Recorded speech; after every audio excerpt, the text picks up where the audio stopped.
Have you ever been so tired, emotionally, mentally, physically, that even the person you love feels a million miles away? This past week in the US, my marriage was tested in ways I didn't expect. Jet lag, hidden fears, tiny misunderstandings. All of it collided until we had to choose. Break apart or break open. In this video, I'll show you how a single week nearly cracked us, and how it unexpectedly healed us. Jet lag and hidden tension. He arrived in the city just past midnight, when everything felt half real. The airport lights hummed, the glass windows reflected tired faces, and he moved through the crowds like someone drifting through a dream he didn't remember entering. Jet lag wrapped around him like a fog, not heavy but strangely emotional, as if the long flight had loosened thoughts he usually kept buried outside. The air carried the cold bite of early morning. He pulled his jacket tighter, not because of the temperature, but because something inside him felt slightly unsteady. He didn't know if it was exhaustion or something else, a pressure he couldn't name, a tension he didn't invite. The taxi ride into town was quiet. Streetlights flashed across the windows like short, broken memories. Every time he blinked, he felt the city blur and sharpen again, as if testing him. He tried to breathe normally to settle his mind, but the silence inside the car made his heartbeat sound louder.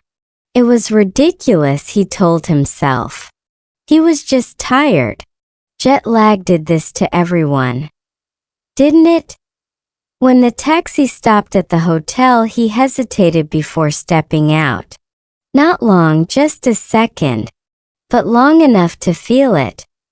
That tiny sharp note in the air, like a warning he couldn't hear but somehow sensed. He brushed it off and walked inside. The lobby was warm, quiet, almost too soft. The kind of place meant to calm you. But calming was the last thing he felt. As the receptionist handed him the room key, their polite smile seemed slightly blurred, like a portrait whose edges had been smudged by an invisible thumb. He shook off the thought, rode the elevator up and entered his room. Everything was perfectly arranged, perfectly clean, perfectly ordinary. And yet he paused. Something about the room felt watched. Not dangerous, not threatening, just alert. Awake. He rubbed his eyes. "I'm overtired," he muttered to himself. That's all. But even as he unpacked, even as he showered, even as he lay on the bed pretending he wasn't seconds away from passing out, the tension stayed. It didn't pulse. It didn't grow. Just existed. Quiet and polite.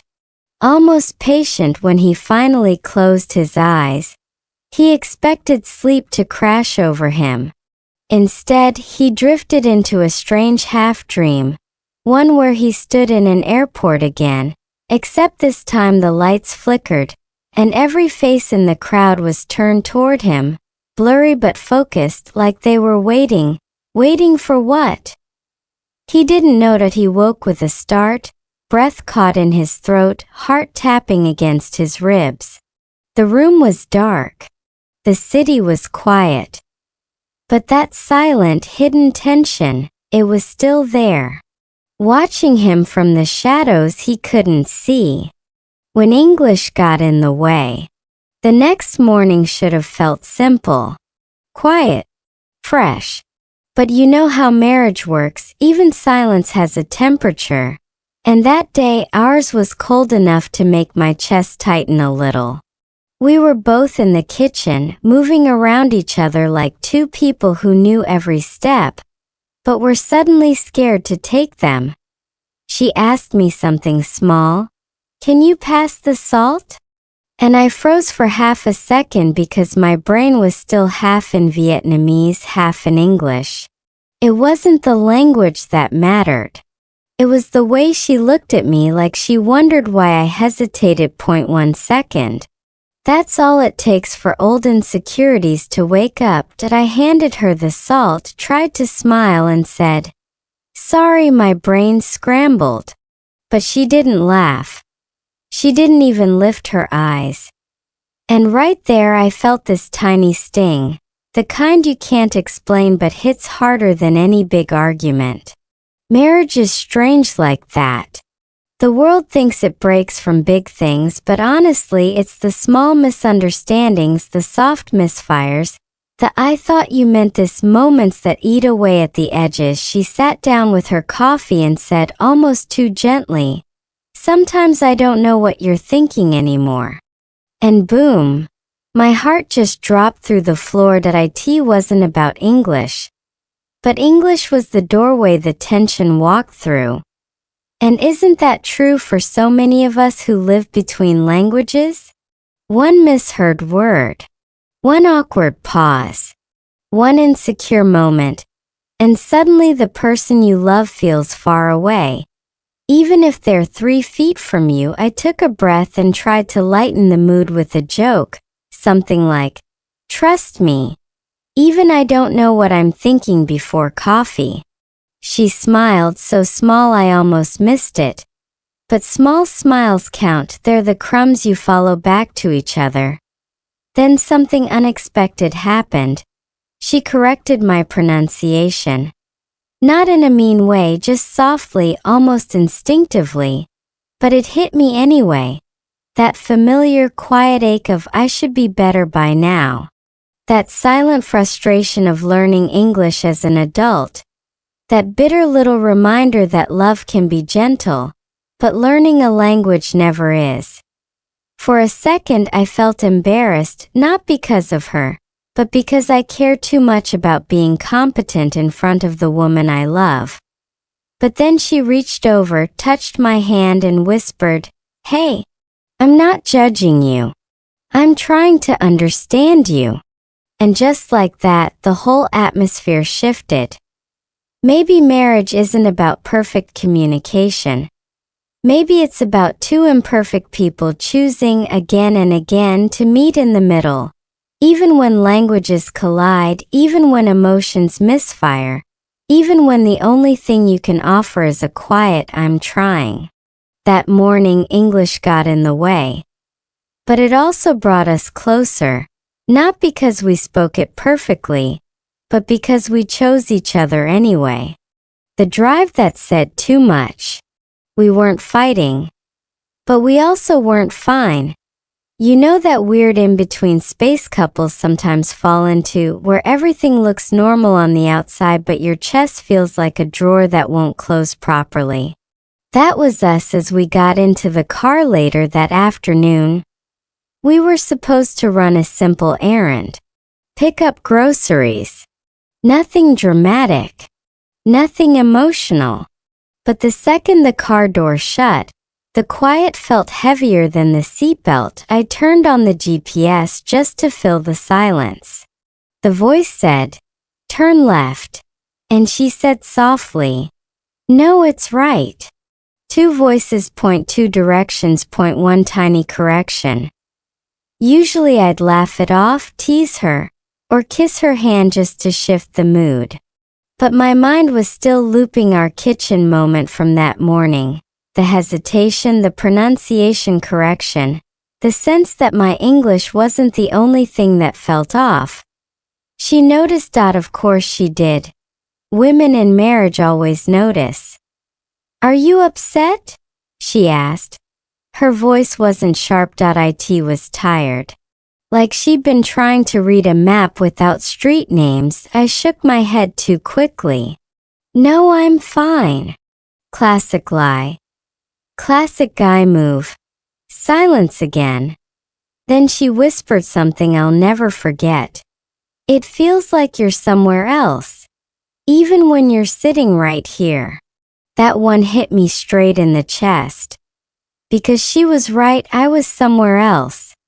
Somewhere between wanting to be understood and wanting to hide the parts of myself that still feel like work in progress versions. It wasn't English that hurt. It was the fear of disappointing her. Of not being enough in the country we were trying to build a life in. The light turned red. We stopped, and suddenly, all the things we hadn't said were sitting in the car with us. I finally exhaled and admitted, sometimes I feel small here. Like the moment I open my mouth, people can hear everything I'm insecure about. She looked at me, really looked. Not the surface look you give someone when you're waiting for them to finish, but the kind that makes you feel seen in a way that's both comforting and terrifying. Then she said quietly, I never needed you to be perfect. I just needed you to let me in. That line, man, that was the moment the tension cracked. Not disappeared, but softened like ice deciding to melt. The light turned green, but neither of us moved. I just reached for her hand instead. She squeezed back, the kind of squeeze that says we're okay without using any English at all. Maybe marriage isn't about learning to speak better. Maybe it's about learning to stay open, even when you feel clumsy, even when your words stumble, even when your ego wants to run. That drive said too much. And for once, that was exactly what we needed. Where silence started speaking. Here's the funny thing about marriage. Sometimes the most important conversations happen after the argument, but not necessarily with words. Later that evening, the house felt different. Not louder, not happier, just gentler. Like the walls had overheard everything from the car and decided to give us a little extra space. I was in the kitchen reheating leftover pasta, pretending to focus on the microwave timer like it was a life or death countdown.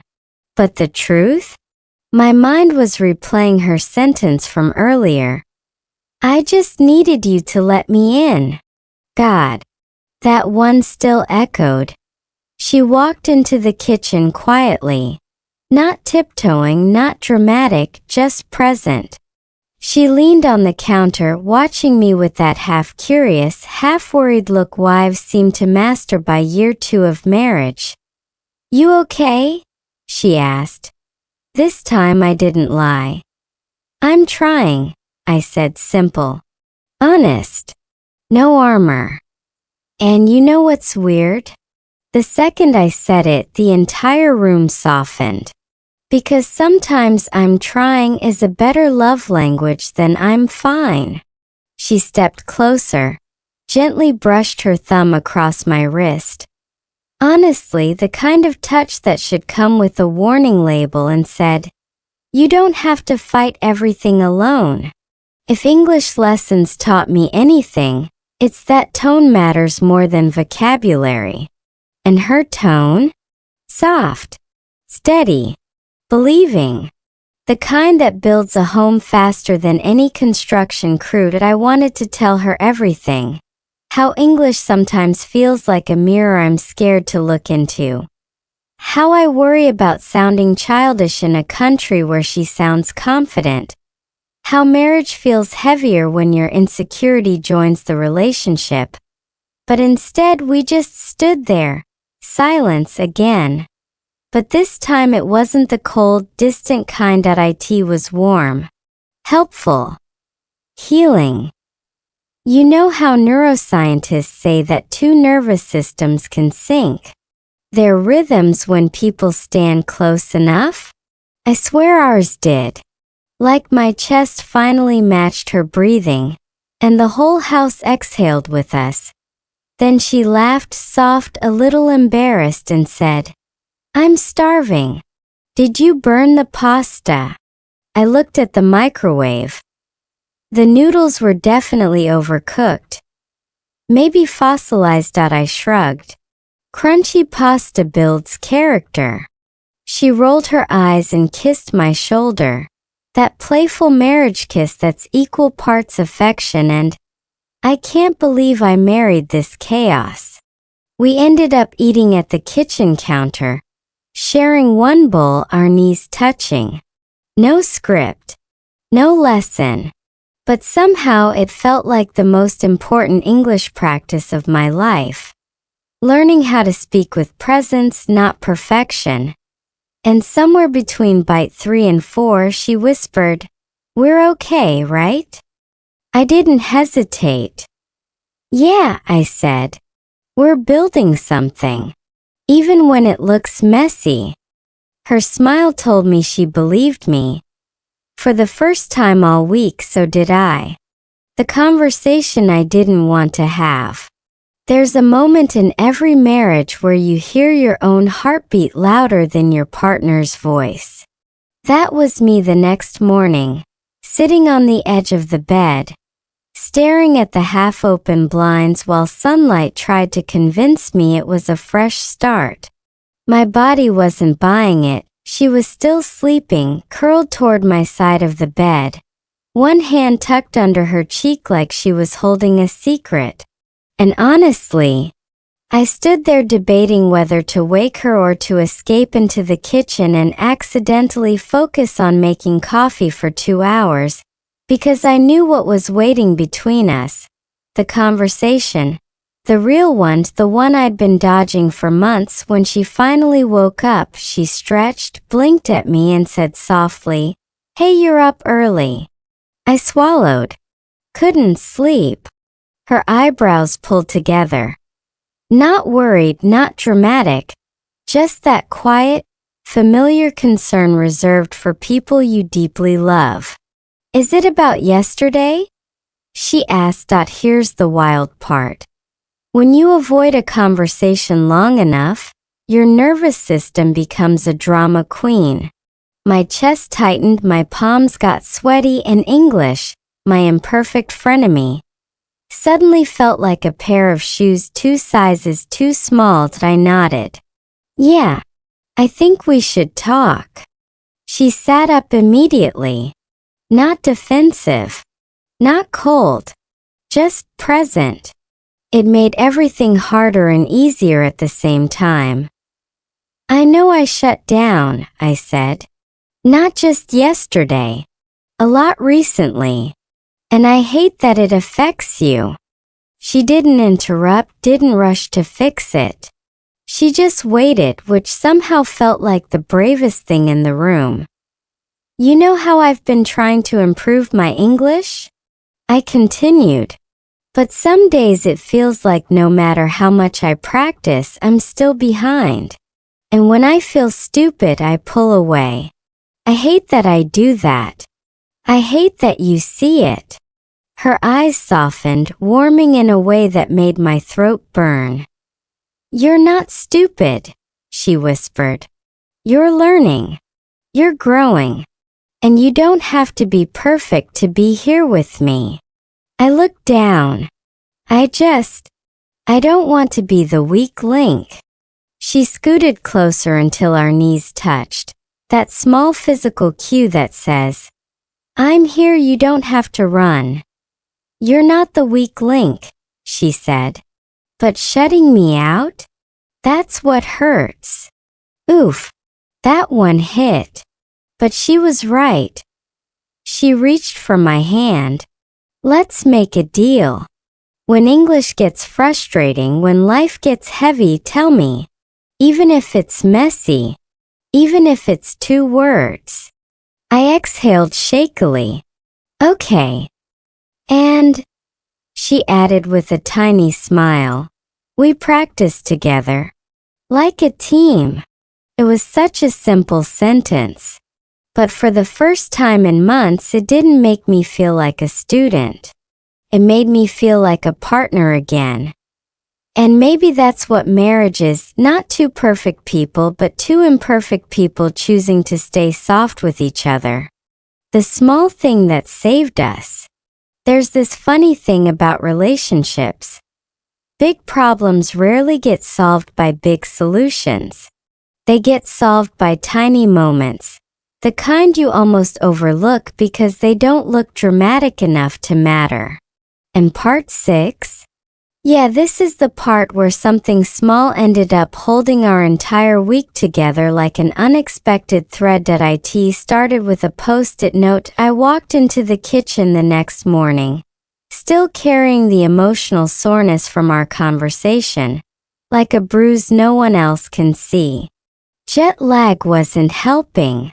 My English notebook was still on the table, half open, like it had fallen asleep during my frustration yesterday.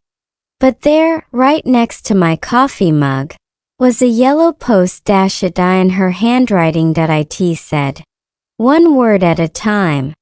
I'm with you." And underneath she added a tiny heart. Messy, a little tilted. Completely hurt. It shouldn't have hit me as hard as it did. But something cracked open.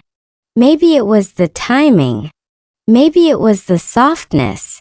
Maybe it was the fact that she didn't use any grand speeches or dramatic gestures. Just a note so small you could fold it between 2 fingers.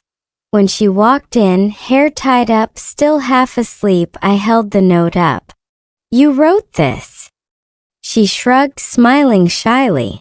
"Didn't know how to say it out loud yesterday." I laughed under my breath. It helped. She leaned against the counter, looking relieved. "Good. You help me every day, you know." I blinked. "Me?" She nodded. "Yeah.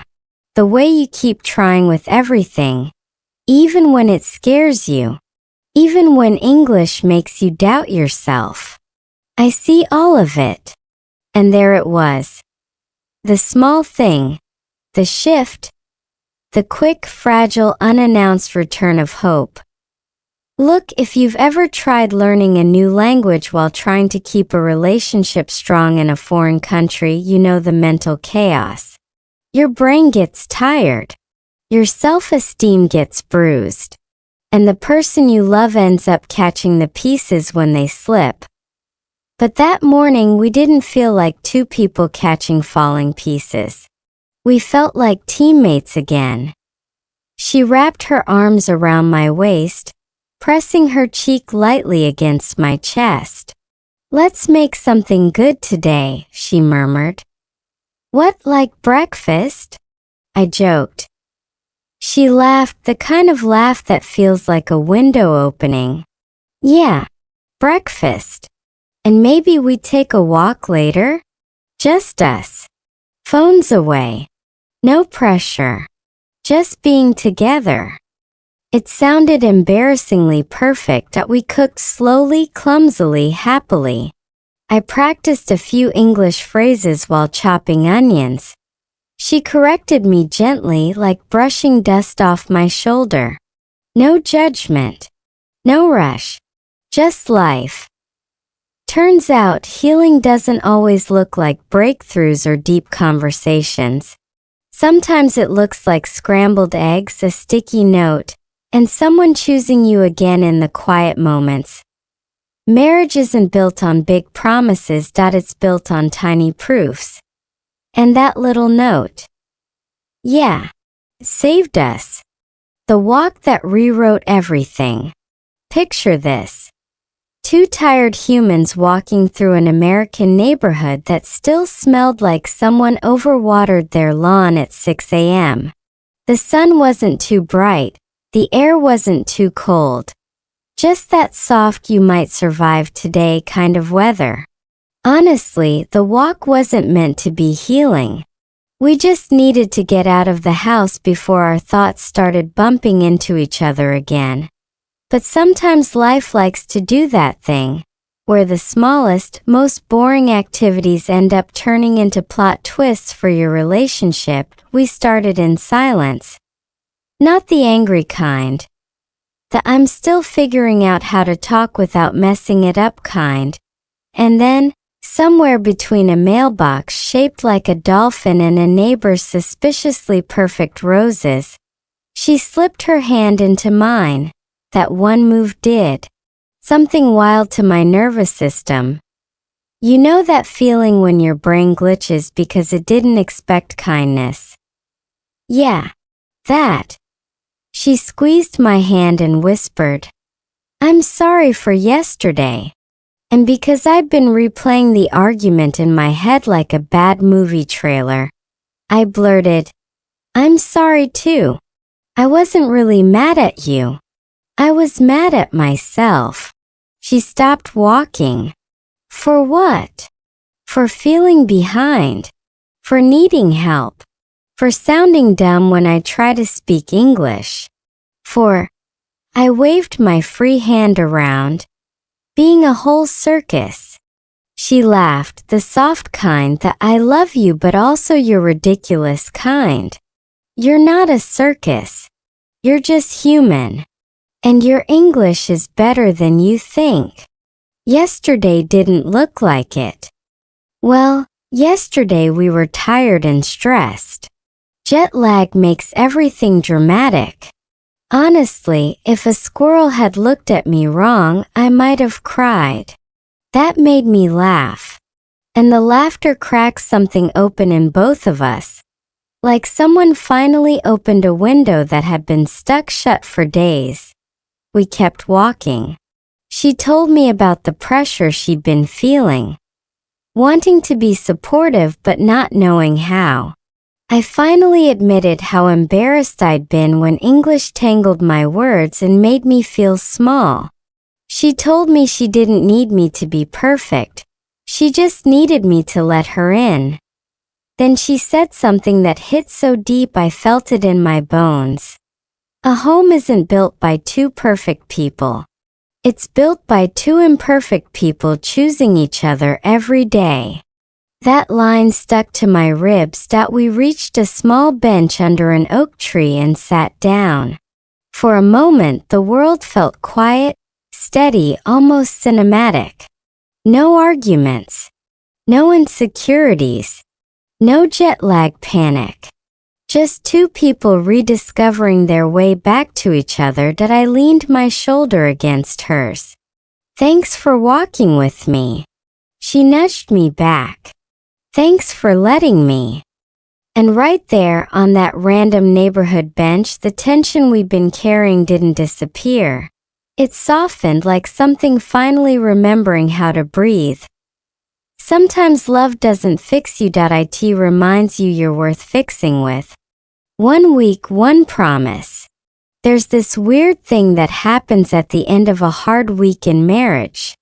You look back, not at the fights, not at the mistakes, not at the moments where both of you accidentally acted like sleep-deprived raccoons, but at the way you stayed, even when it would have been easier not to. That's exactly how our 7th night in the US felt.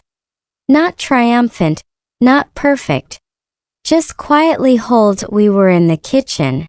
Nothing romantic, nothing Instagram-worthy. Just two people reheating leftovers that probably should have been thrown out 2 days ago. She was leaning against the counter.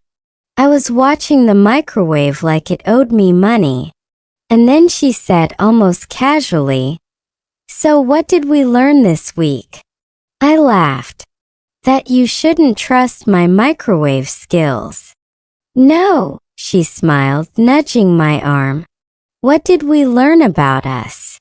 And suddenly that small, normal kitchen felt like a classroom I hadn't realized I signed up for. I took a breath. We learned, or at least I learned, that a home isn't a place where everything goes right. It's where things can go wrong without the whole thing falling apart. She nodded slowly, like I'd said something wiser than I intended. And I learned that love doesn't sound perfect. Not even in English. That line hit me harder than any grammar lesson ever has. We talked. Really talked. No rushing, no defensiveness, no walking on eggshells. Just honesty in its raw, gentle form. I told her how insecure I'd felt when English tangled my sentences this week. She told me how helpless she'd felt not knowing how to support me without making me feel small. And somewhere in that conversation, all the tension we dragged from day to day finally dissolved like sugar in warm water. She took my hand and said, "Let's make a promise. Not the big dramatic kind. Just something simple." "Okay," I whispered because simple suddenly felt sacred. "We promise that even when words fail, we don't." I repeated it back to her slowly like I was learning a new sentence in English and in love. And just like that, the whole week made sense. The jet lag, the miscommunications, the tiny arguments, the moments when I felt like I was failing at English and at marriage at the same time, they weren't signs that something was breaking. They were signs that something was being built. Something sturdier. Something calmer. Something we could actually call ours. Later that night, when we finally sat on the couch with warm plates and quiet hearts, she leaned her head on my shoulder and whispered, "We're building a home, you know." And for the first time all week, I believed her. Not because we got everything right, but because we didn't run away when things got messy. A home isn't made of walls. It's made of two people deciding over and over, "I'm here," even when it's hard.